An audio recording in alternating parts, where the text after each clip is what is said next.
Hello friends, आज हम लोग जानने वाले हैं बिहार विशेष के बारे में, जिसमें हम लोग आज कवर करेंगे बिहार का इतिहास।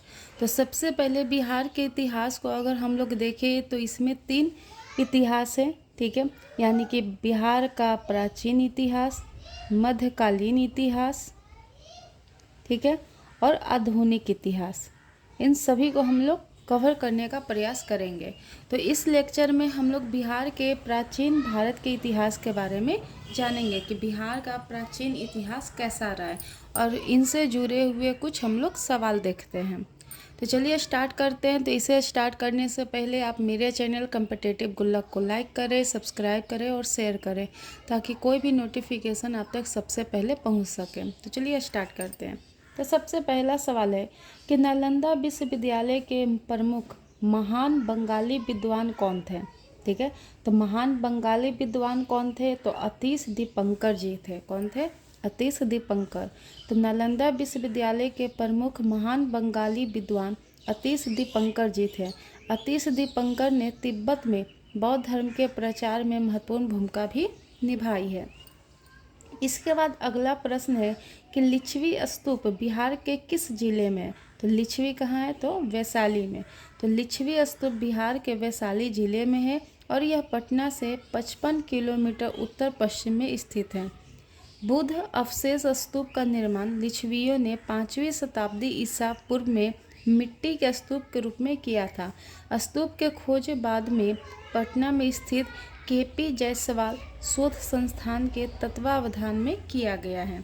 इसके बाद अगला प्रश्न है कि सुवर्ण भूमि का वह राजा कौन था जिसने नालंदा में एक बौद्ध विहार की स्थापना की तथा उसके रख रखाव हेतु अपने दूत द्वारा देवपाल से 5 गांव दान में देने की भी प्रार्थना की है? तो किन्हें?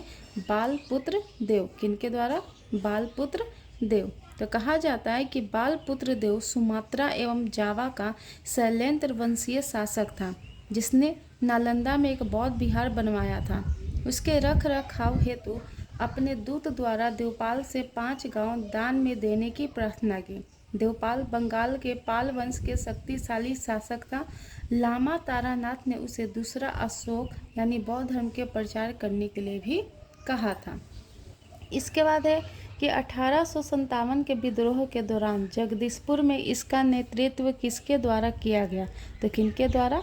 कुंवर सिंह। यानी बिहार में 1857 का विद्रोह किसने किया था? तो कुंवर सिंह। और ये कहाँ के रहने वाले थे? तो आरा के जगदीशपुर गांव के। तो 1857 के दौरान विद्रोह के दौरान जगदीशपुर में विद्रोह का नेतृत्व कुंवर सिंह ने किया था। जगदीशपुर वर्तमान में बिहार के भोजपुर जिले का एक हिस्सा है और अप्रैल 1858 में उनका निधन हो गया। किनका? बाबा कुंवर सिंह का।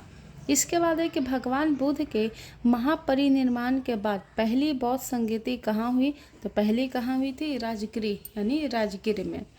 तो बुद्ध के मृत्यु के ठीक बाद 483 ईसा पूर्व में राजगिर यानी बिहार की सप्तपर्णी गुफा में प्रथम बौद्ध संगीति का आयोजन अजातशत्रु यानी हर्यक वंश के शासनकाल में कराया गया था।